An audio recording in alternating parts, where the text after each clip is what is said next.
homes reduced to rubble, hospitals in ruins, daily life now a distant memory. Civilians are bearing the brunt of the escalating war between Israel and Iran. What will it take to stop the bloodshed? To answer that, we must first ask, how did it begin?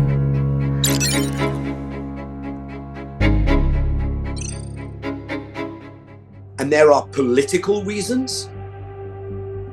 Israel's leading politician, Mr. Netanyahu, needs to change the dynamic. He is losing in all the public opinion polls. He has an election coming up. He's scared that the Americans might make progress in the talks with Iran and they would stop him from it. There is a dynamic also of trying to divert attention from Israel's war crimes in Gaza. At the heart of this conflict is Iran's nuclear program, with US-Iran talks now at a standstill. Israel and this group convinced the president, first of all, to assert an unrealistic negotiating position.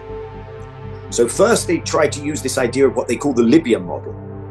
Libya had a nuclear program, not as advanced, under the former leader Muammar Gaddafi.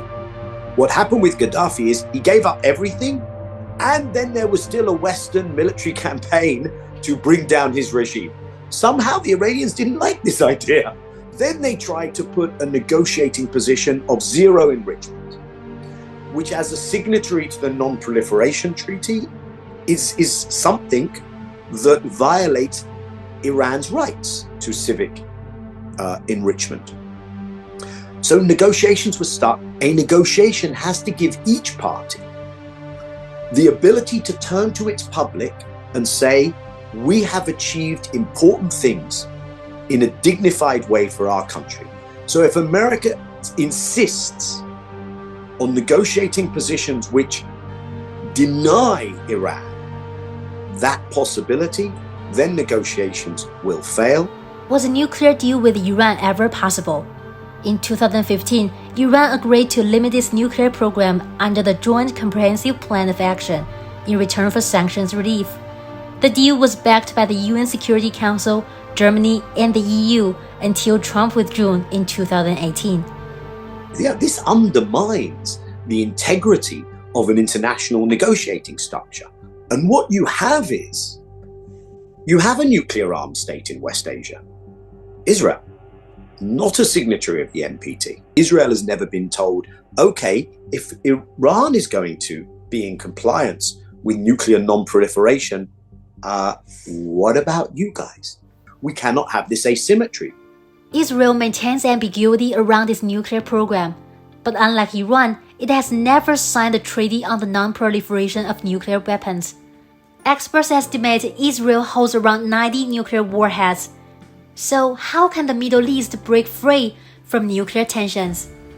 Well, the obvious one, you actually push for this to be a WMD-free zone, a nuclear weapons-free zone. That would have to involve Israel. But there are other ways, and one of the things we see is the attempt to de-escalate in the region. You have the successful Chinese effort with Saudi and Iran, which brought them together. You now have much more intense communications there. You can begin to have something like the ASEAN Regional Forum, which had outside actors as part of it. But to do that, Israel has to adopt positions which the rest of the region can work with. But I think only if Israel sees that there are costs, that there is accountability, then Israel might change its position. Much better that those costs are political, diplomatic, economic, sanctions, sports boycotts. Well, I think it does matter that others try to play a role, that they don't leave this to an American monopoly. Admittedly, that when it comes to Israel, America has this kind of unique role of a country that treats Israel sometimes as its own, or almost as more important than its own interest.